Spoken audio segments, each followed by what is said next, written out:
600 cc super sport എന്ന് പറയുന്ന കാറ്റഗറിയെ തന്നെ റീഡിഫൈൻ ചെയ്യിപ്പിച്ച ഒരു ബൈക്ക്. മൂട്ടിൽ തീയിടുക എന്ന് പറയുന്ന അവസ്ഥ കറക്റ്റായിട്ട് ബാക്കിലിരിക്കുന്ന ആൾക്ക് മനസ്സിലാക്കി കൊടുക്കുന്ന ഒരു എക്സോസ്റ്റാണ്. അത് നല്ല രീതിയിൽ ഹീറ്റ് വരും.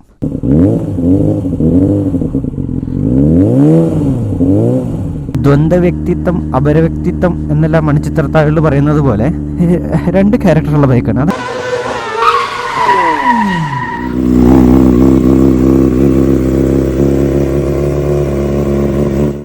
ഹായ്, ഞാൻ ഇന്ന് വന്നിട്ടുള്ളത് ഒരു ബൈക്ക് റിവ്യൂ ആയിട്ടല്ല, ഒരു ബൈക്ക് നിങ്ങളെ പരിചയപ്പെടുത്താനാണ്. ഈ ബൈക്കിനെക്കുറിച്ച് അറിയണമെങ്കിൽ ഈ ബൈക്കിൻ്റെ മുൻഗാമിയെക്കുറിച്ച് അറിയണം. ഈ കഥ നടക്കുന്നത് 1990കളിലാണ്. 90കളുടെ അവസാനം യമഹയും സുസുക്കിയും കാവാസാക്കിയും ഹോണ്ടയും സ്പീഡ് വാറിൽ ഏർപ്പെട്ടിരുന്ന സമയം. ആ കാലഘട്ടത്തിൽ എല്ലാവരും വിചാരിച്ചിരുന്നത് 600 cc ക്ലാസ് ഒരു ബിഗിനർ ബൈക്കാണെന്നാണ്. പ്രാക്ടീസ് ചെയ്തു ലിറ്റർ ക്ലാസ് ബൈക്ക് വാങ്ങാം എന്നാണ് എല്ലാവരും കരുതിയത്. 600 cc എന്നത് വെയിറ്റിംഗ് റൂമായിട്ടായിരുന്നു കണക്കാക്കിയിരുന്നത്. എന്നാൽ ഒരു കമ്പനി മാത്രം അത് അംഗീകരിച്ചില്ല, യമഹ. അത് തെളിയിക്കാൻ 1999 യമഹ ഇറക്കിയത് ഒരു ബൈക്കായിരുന്നില്ല, ഒരു ഫിൽറ്ററായിരുന്നു. 600 cc സൂപ്പർ സ്പോർട്ട് എന്ന് പറയുന്ന കാറ്റഗറിയെ തന്നെ റീഡിഫൈൻ ചെയ്യിപ്പിച്ച ഒരു ബൈക്ക്. RPM കയറും തോറും കമ്മിറ്റ്മെൻറ്റ് ചോദിക്കുന്നൊരു ബൈക്ക്. ട്രാക്കുകളിൽ ഒരു മിസ്റ്റേക്ക് പോലും ഫർഗീവ് ചെയ്യാത്ത ബൈക്ക്. പേര് യമഹ R6. അന്നത്തെ കാലത്ത് ഏറ്റവും ശക്തിയുള്ള 600 cc ഇൻലൈൻ 4 എഞ്ചിൻ ഉപയോഗിച്ചു വന്ന ഒരു ബൈക്കായിരുന്നു അത്. ഇത്രയും പവർഫുള്ളായിട്ടുള്ള ബൈക്കിനെ ട്രാക്ക് ഓറിയൻറ്റഡ് അല്ലാതെ റോഡ് ഓറിയൻറ്റഡ് ആക്കിയാൽ എങ്ങനെ ഉണ്ടാകും എന്ന യമഹയുടെ തോട്ടിൽ നിന്നും 2 ബൈക്കുകളുണ്ടായി, FZ6 ആൻഡ് ഫേസർ 6. ഇന്ന് നമ്മുടെ കൂടെയുള്ളത് FZ6 ആണ്. R6ൻ്റെ പവർ കുറച്ചതല്ല FZ6, മറിച്ച് R6നെ പവർ ഉപയോഗിക്കാൻ പഠിപ്പിച്ചതാണ് എന്ന് പറയാം. ടോപ്പ് ആൻഡ് സ്ക്രീം കുറച്ച് മിഡ് റേഞ്ചിലേക്ക് ട്യൂൺ ചെയ്ത് R6നെ ഒന്നുകൂടെ മെച്ചറാക്കി മാറ്റിയ എഞ്ചിൻ. ഇനി നമുക്ക് വീഡിയോയിലേക്ക് പോകാം. സോ ഇതാണ് നമ്മുടെ FZ6.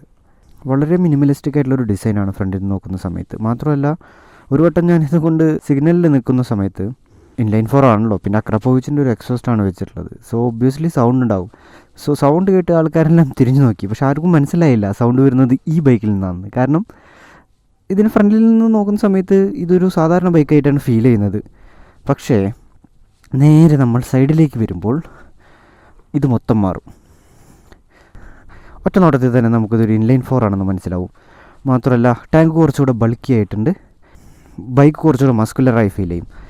പിന്നെ ആ എക്സോസ്റ്റ്, അത് ആക്ച്വലി ഈ ബൈക്കിനൊരു ക്യാരക്ടർ തന്നെ നൽകുന്നുണ്ടെന്ന് വേണമെങ്കിൽ പറയാം. കാരണം അണ്ടർ സീറ്റ് എക്സോസ്റ്റ്, അത് എനിക്ക് തോന്നുന്നു 1900ങ്ങളുടെ ലാസ്റ്റ് മുതൽ ഒരു 2010 വരെ ഇറങ്ങിയിട്ടുള്ള ഒട്ടുമിക്ക സൂപ്പർ ബൈക്കുകളുടെയും മുഖമുദ്ര എന്ന് പറയാൻ പറ്റില്ല, പിൻമുദ്ര എന്ന് പറയാം.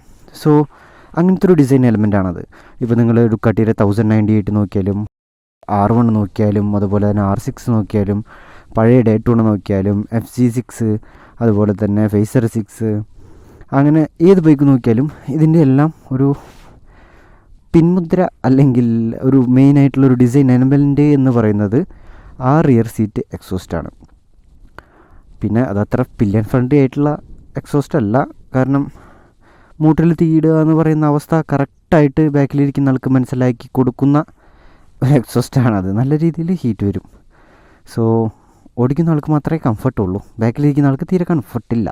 ഇരിക്കാൻ കംഫർട്ട് ഉണ്ടാകും, പക്ഷേ ഇതിൽ നിന്നുള്ള ഹീറ്റ് കാരണം തീരെ കംഫർട്ട് ഉണ്ടായിരിക്കില്ല. ഇത് ഞാനൊരു വട്ടം ഇവിടുന്ന് നാട്ടിലേക്ക്, ഇപ്പോൾ ഞാൻ ബാംഗ്ലൂരാണ് ഉള്ളത്, സോ ബാംഗ്ലൂരിൽ നിന്ന് നാട്ടിലേക്ക് പോകുന്ന ടൈമിൽ ഒരു ടെയിൽ ബാഗ് വെച്ചിട്ടായിരുന്നു പോയത്. അത് ഞാൻ പകുതി എത്തി, സേലമൊക്കെ എത്തിയ ടൈമിൽ ഞാനൊന്ന് ഫുഡ് കഴിക്കാനിരിക്കുന്ന ടൈമിൽ അഴിച്ച് ഞാൻ പുറത്ത് വയ്ക്കാനായിട്ട് നോക്കി. ആ സമയത്ത് ടെയിൽ ബാഗ് മേലേക്ക് അടിച്ച ഹീറ്റ് എന്ന് പറയുന്നത്, അതായത് ഇവിടുന്ന് സേലം വരെ എത്തുന്ന ടൈമിൽ നല്ല രീതിയിൽ ഹീറ്റ് അടിച്ചു. ഇതിനിപ്പോൾ വെച്ചിട്ടുള്ളത് അക്രാപോവിച്ചിൻ്റെ ആഫ്റ്റർ മാർക്കറ്റ് എക്സോസ്റ്റാണ്. സോ സ്റ്റോക്കിലാണെങ്കിലും ഹീറ്റിന് ഒരു കുറവുമില്ല. ഭാഗ്യത്തിന് ടെയിൽ ബാഗ് ഹീറ്റ് റെസിസ്റ്റൻ്റ് ആയതുകൊണ്ട് വലിയ കാര്യമായിട്ടൊന്നും സംഭവിച്ചില്ല. പക്ഷേ വേറെ വല്ല പ്ലാസ്റ്റിക് ബാഗോ അല്ലെങ്കിൽ അതുപോലെ വല്ലതോ ആണെങ്കിൽ ഉരുക്കിപ്പോയനെ.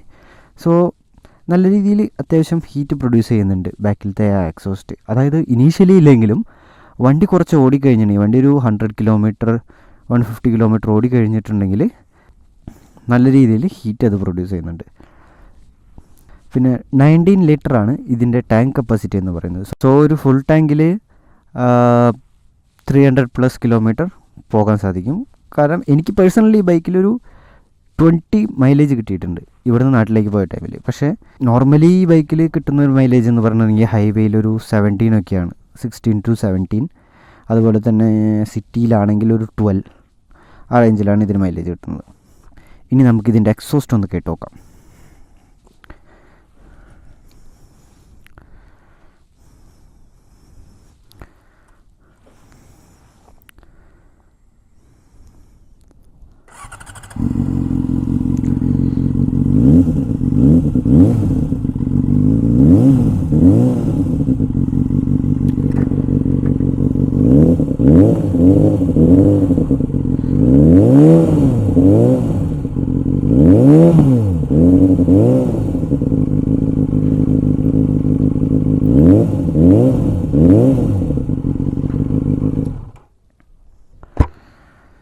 പിന്നെ ഇതൊരു 2008 മോഡൽ സെക്കൻഡ് ജനറേഷൻ ബൈക്കാണ്. ഈ ഒരു മോഡലുകളിൽ ബേസിക്കലി FC6 ഫേസർ 6 ഈ ഒരു മോഡലുകളിൽ ABSO ട്രാക്ഷൻ കൺട്രോളോ അതുപോലെ തന്നെ റൈഡിങ് മോഡ്സോ സ്ലിപ്പർ ക്ലച്ചോ അങ്ങനെ ഒന്നും തന്നെയില്ല. എല്ലാം നമ്മുടെ കഴിവ് പോലെ ഇരിക്കും ഓടിക്കുന്ന ആൾ. അത് നല്ല രീതിയിൽ ഓടിച്ച് പരിചയമുള്ള ആൾക്കാർ വേണം ഓടിക്കാൻ. കാരണം മറ്റുള്ള ബൈക്കുകളെ പോലെ പെട്ടെന്ന് ഗിയർ ഡൗൺ ചെയ്യാനോ അല്ലെങ്കിൽ എൻജിൻ ബ്രേക്ക് ചെയ്യാനോ നോക്കിക്കഴിഞ്ഞാൽ അതായത് എവിടെ എങ്ങനെ എപ്പോൾ ചെയ്യണം എന്ന് മനസ്സിലാക്കണമെങ്കിൽ ഇത് ഓടിച്ച് പരിചയം തന്നെ വേണം. അല്ലെങ്കിൽ ബൈക്ക് കൺട്രോൾ കയ്യിൽ നിന്ന് പോകും. പിന്നെ ഒരു 6000 RPM വരെ ബൈക്ക് വളരെ ശാന്തനാണ്. 6000 RPM കഴിഞ്ഞ് കഴിഞ്ഞാൽ ഒരു ഭ്രാന്തനുമാണ്. ബട്ട് ഈ ഒരു മോഡൽ ഞാൻ പറഞ്ഞു 2008 മോഡൽ സെക്കൻഡ് ജനറേഷനാണ്. സോ ഈ ഒരു മോഡലിൽ ABS വരുന്നുണ്ട്. ഈ ഒരു ABS വരുന്നു എന്ന് പറഞ്ഞിട്ടുണ്ടെങ്കിൽ ഇതൊരു അന്നത്തെ കാലത്ത് ഇതൊരു അഡീഷണൽ ആക്സറി ആയിട്ടായിരുന്നു ഇവർ കൊടുത്തിരുന്നത്. സോ നമുക്കിനി ബാക്കിയുള്ള കാര്യങ്ങൾ വണ്ടി ഓടിച്ചുകൊണ്ട് സംസാരിക്കാം.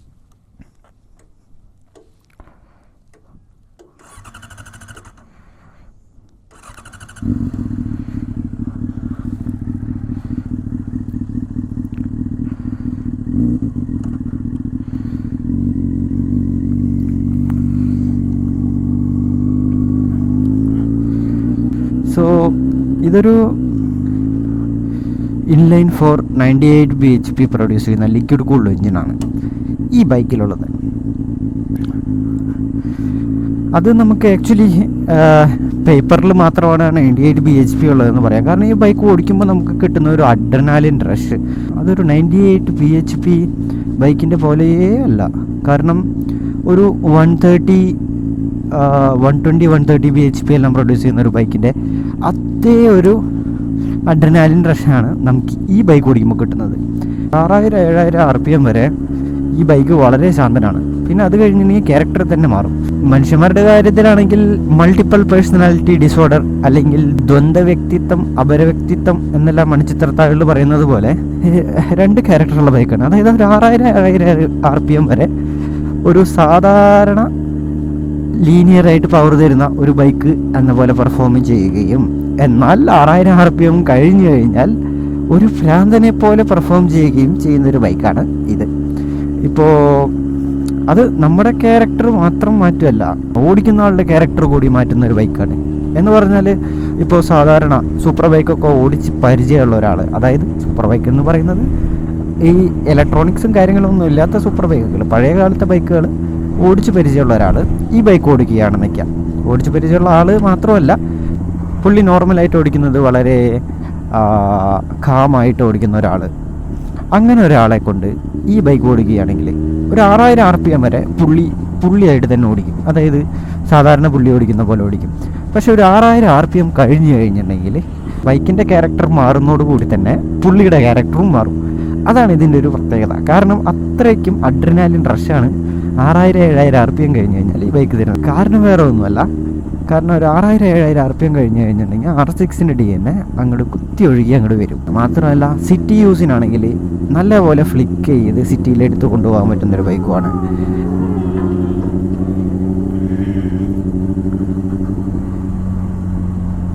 പിന്നെ ഹീറ്റിങ് അങ്ങനെ കാര്യമായിട്ടൊന്നും ഇല്ല. നോർമൽ ഇൻലൈൻ 4ൻ്റെ ഒരു ചെറിയ ഹീറ്റുണ്ട് എന്നല്ലാതെ മറ്റുള്ള ബൈക്കുകൾ ഉണ്ടാക്കുന്ന ഹീറ്റിൻ്റെ അത്രയ്ക്കൊന്നും ഹീറ്റ് ഈ ബൈക്കിനില്ല. പിന്നെ ഈ ബൈക്ക് ഞാൻ ഏറ്റവും കൂടുതൽ ഉപയോഗിച്ചിട്ടുള്ളത് റൈഡിങ് ഗിയേഴ്സ് ഇട്ടുകൊണ്ടാണ്. സോ അതിൻ്റേതായൊരു കാര്യങ്ങളുണ്ട്. പക്ഷേ സിറ്റിയിലും ഞാൻ യൂസ് ചെയ്യുന്ന സമയത്ത് എനിക്ക് അത്ര അധികം ഹീറ്റ് ഫീൽ ചെയ്തിരുന്നില്ല. ഒരു ലോറി വരുന്നുണ്ടല്ലോ. ചേട്ടൻ പൊക്കോ. ഈശ്വര, കുറേ ഉണ്ടല്ലോ.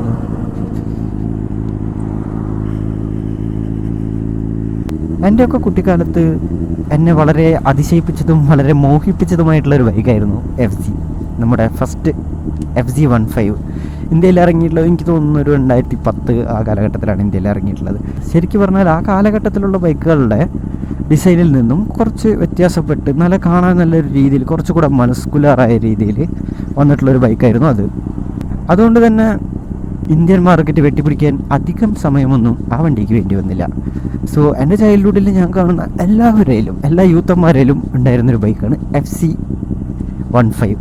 FZ 15നെ അന്ന് കണ്ടുകൊണ്ട് രസിച്ചുകൊണ്ടിരിക്കുന്ന സമയത്ത് എനിക്കറിയില്ലായിരുന്നു അതിന് ഇങ്ങനൊരു ചേട്ടനുള്ള കാര്യം. ഇനി ഇതിനും വലിയൊരു വലിയേട്ടനുണ്ട് FZ 1. പൊടിയെ പാറ്റിയല്ലോ.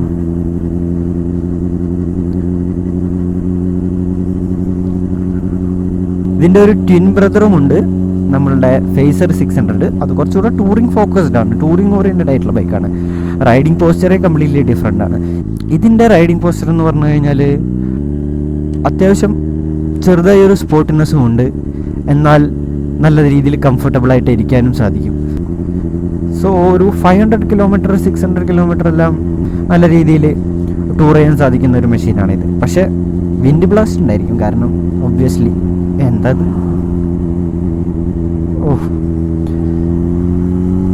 ഇനി നമുക്കൊന്ന് കൈ കൊടുത്ത് നോക്കാം വണ്ടി.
സോ ഇന്നത്തെ വീഡിയോ ഇത്രയ്ക്കേ ഉള്ളൂ. നമുക്ക് അടുത്ത വീഡിയോയിൽ ഫേസർ 600 കാണാം. അതുവരയ്ക്കും ബൈ ബൈ. തിരിഞ്ഞു നോക്കി ഇത് എവിടുന്ന ഈ സൗണ്ട് വരുന്നത് നോക്കാൻ വേണ്ടിയിട്ട്.